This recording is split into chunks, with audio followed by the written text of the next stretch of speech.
تو ان کو لغت کی کتاب کی طرف رجوع نہ کرنا پڑتا. یہ لغت کی کتاب میں لکھا گیا ہے کہ وہ تابعیات میں سے تھی. اب پتہ نہیں ہے کہ انہوں نے کہاں سے نقل کیا ہے، اور یہ بات اتنی کمزور ہے کہ کسی محدث نے، کسی مورخ نے یہ نہیں لکھا کہ وہ تابعیات میں سے تھی. یہ میں آگے چل کے ثابت کروں گا کہ مورخین اور محدثین کرام کی اس کے بارے میں رائے کیا ہے، اور محدثین اور مورخین نے لکھا ہوا کیا ہے. یہ میں آگے چل کے بیان کروں گا.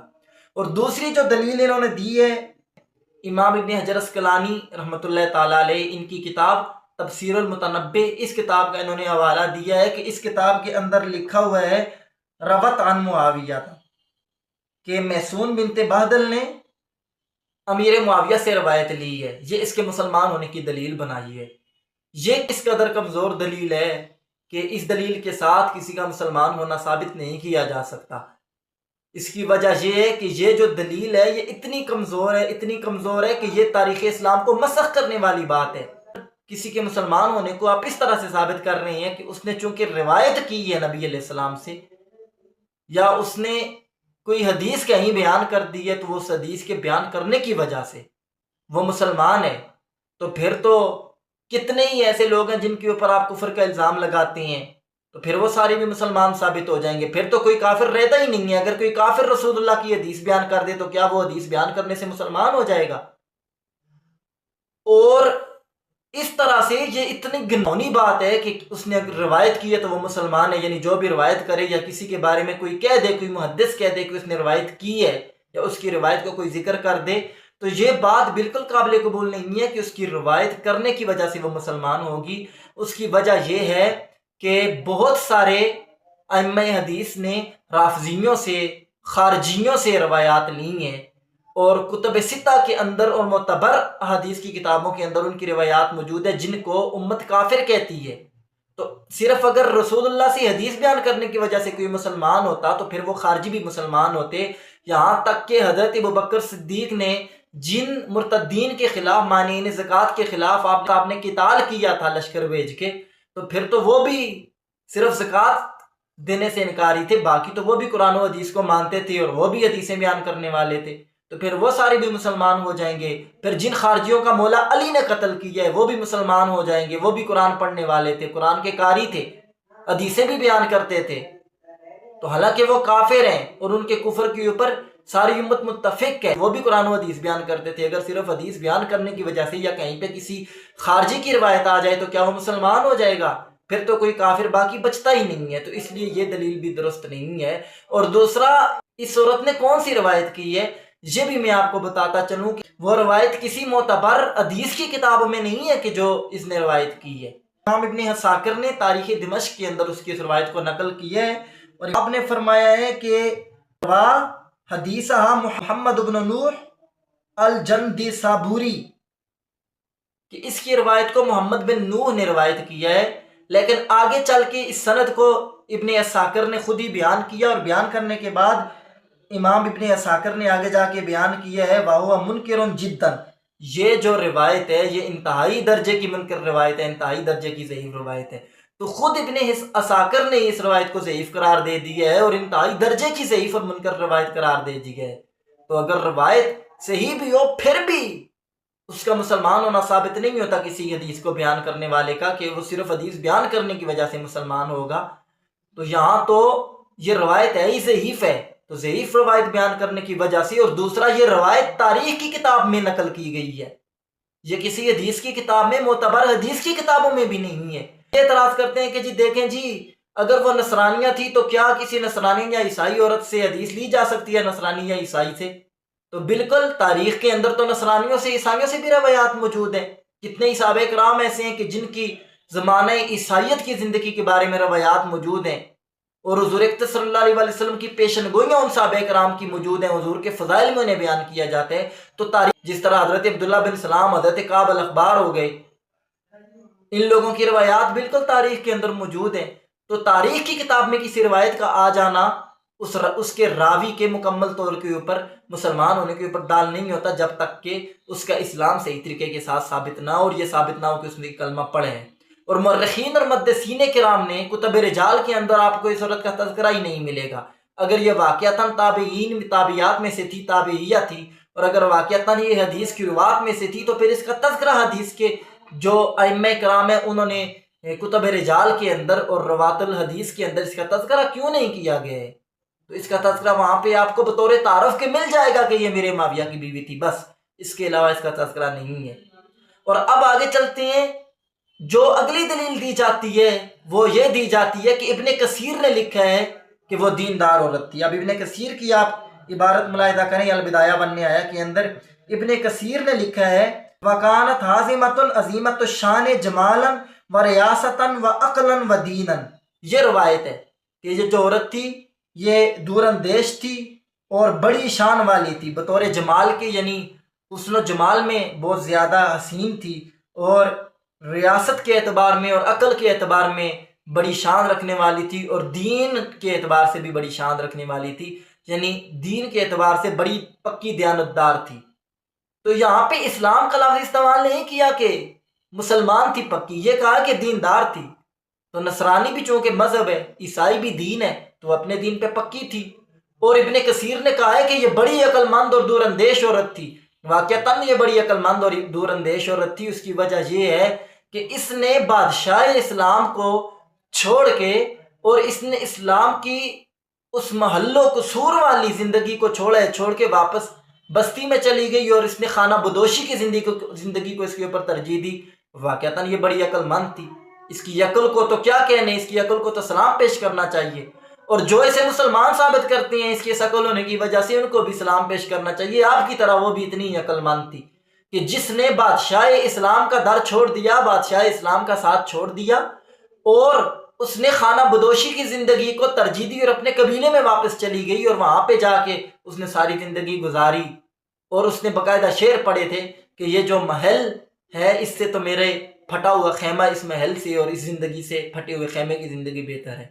تو بہرحال اس کی عقل کا یہ عالم تھا۔ تو ابن کثیر نے بالکل ٹھیک کہا، یہ بڑی عقل مند عورت تھی اور بڑی دیندار بھی تھی، کیونکہ اس نے اسلام کے مذہب کو اختیار کرنے کی بجائے جا کے یہ دوبارہ اپنے آل و عیال میں رہنے لگی اور عیسائیوں کے ساتھ یہ جا کے رہنے لگی، اور اس نے خانہ بدوشی کی زندگی کو ترجیح دی ہے۔ تو اس کی عقل اور اس کے دین کا کیا کہنے؟ تو یہ بات تو ابن کثیر کی یہیں پہ ہی ختم ہو جاتی ہے، اور اگر دین سے مراد اسلام لیا بھی جائے تو یہ بات درست نہیں ہے، کیونکہ دوسرے طریق سے یہ بالکل ثابت ہے، مورخین نے کسی نے بھی نہیں لکھا کہ وہ اسلام لے کے آئی ہوئی تھی۔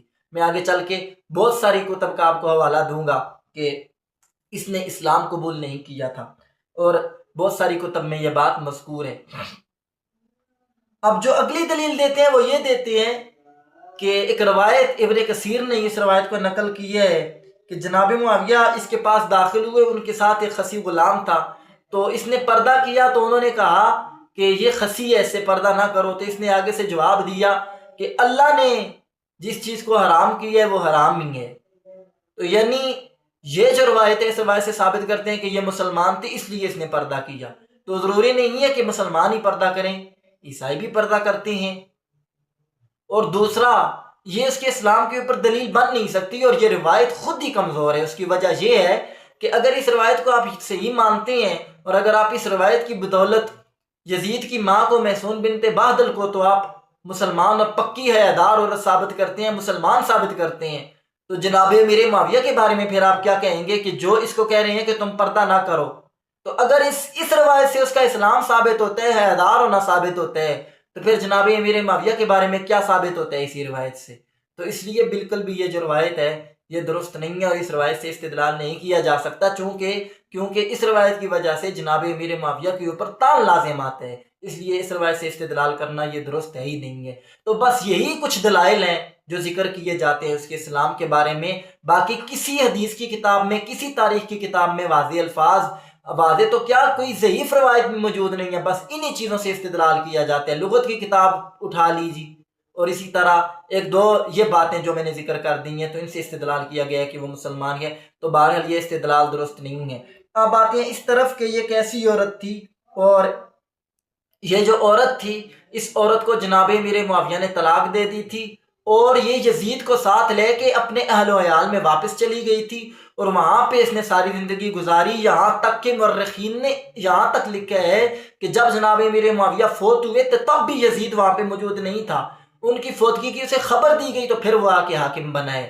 یہ مورخین نے لکھا ہے، اور یہ کون کون سی کتابوں کے اندر موجود ہے میں آپ کو ان کا حوالہ بھی دوں گا۔ امام ذہبی کی تاریخ اسلام ہے، اور اس کی جلد نمبر 5 ہے، صفحہ نمبر اس کا 271 ہے۔ امام ذہبی اس کتاب میں فرماتے ہیں وقال ابو مسہر، کہ ابو مسہر نے کہا کہ تزوج معاویہ میسون بنت بہدل وطلقها وهي حامل بیزید، کہ جناب معاویہ نے میسون بنت بہدل کے ساتھ شادی کی اور پھر اس کے بعد اس کو طلاق دے دی تھی اس حال میں کہ وہ یزید کے ساتھ حاملہ تھی، اور پھر وہ واپس اپنے قبیلے میں چلی گئی۔ یہ تو ابن جوزی نے اپنی کتاب مراحت الزمان کے اندر یہ نقل کیا ہے کہ اس نے جب اس کے ساتھ امیر معاویہ نے نکاح کیا، شادی کی، تو اس کے بعد اس کے لیے ایک بہت بڑا محل تیار کیا، وہاں پہ یہ رہ رہی تھی۔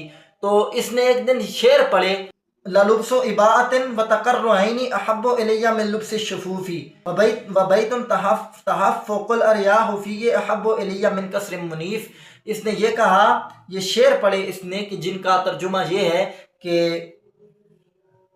میرے لیے ایک گدڑی کو پہننا اور میرے لیے عبایا کو پہننا زیادہ احسن ہے، زیادہ اچھا ہے یہاں پہ ریشمی لباس کے پہننے سے، اور میرا وہ جو پھٹا ہوا خیمہ تھا جس کے اندر آواز دی جاتی تھی وہ میرے لیے زیادہ محبوب ہے اس محل سے، اور اس قصر منیف سے یہ میرے لیے زیادہ بہتر ہے اور زیادہ اچھا ہے اور مجھے زیادہ محبوب ہے۔ اور اس کے آخر میں اس نے یہ شعر پڑھے کہ میرے جو چچا کا بیٹا ہے وہ میرے لیے اس موٹے پیٹ والے سے زیادہ بہتر ہے اور زیادہ محبوب ہے، مجھے زیادہ پسند ہے۔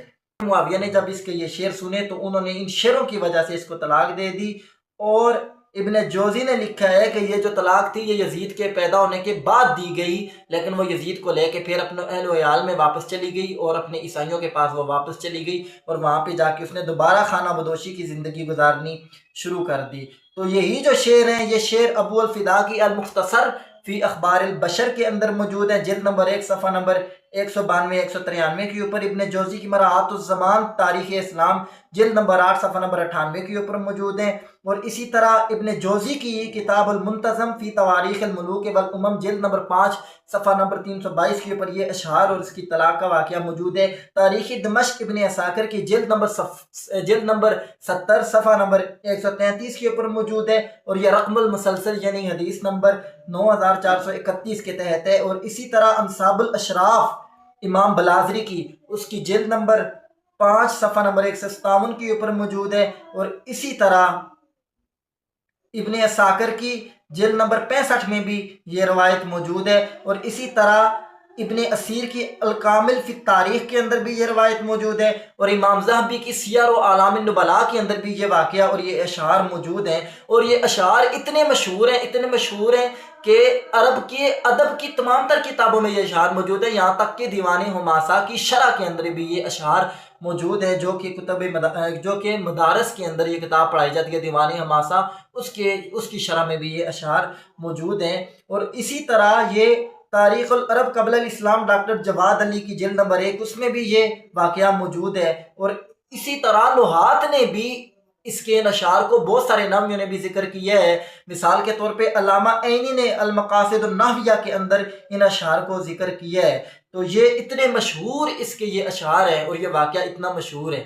تو اب یعنی یہ تقریباً 10 سے زائد کتب ہیں تاریخ کی کہ جن کے اندر اس کے بارے میں لکھا گیا ہے کہ اس کو طلاق ہو گئی تھی، اور طلاق کے بعد یہ واپس چلی گئی تھی اور یزید کو ساتھ لے کے واپس چلی گئی تھی، اور یزید وہیں پہ پلا بڑا اور وہیں پہ یزید نے زندگی گزاری۔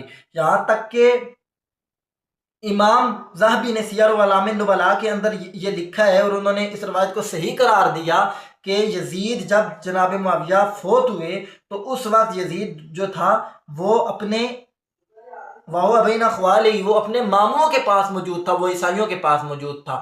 تو اسی طرح سے ابن جوزی نے کہا ہے کہ یہ بات صحیح ہے کہ وہ یزید اس وقت وہاں پہ موجود نہیں تھا، اور وہ اپنے ماموں کے پاس اپنے ننیال میں موجود تھا جب امیر معاویہ فوت ہوئے۔ اور یہ جو روایت ہے کہ امیر معاویہ کی فوتگی کے بعد یزید کو اپنے پاس بلایا تھا، اس کو انہوں نے کہا ہے کہ یہ روایت درست نہیں ہے اور یہ روایت صحیح نہیں ہے۔ اس کے اوپر ابن جوزی نے کلام کیا ہے اور انہوں نے اسی روایت کو صحیح قرار دیا ہے کہ یزید اس وقت وہاں پہ موجود نہیں تھا۔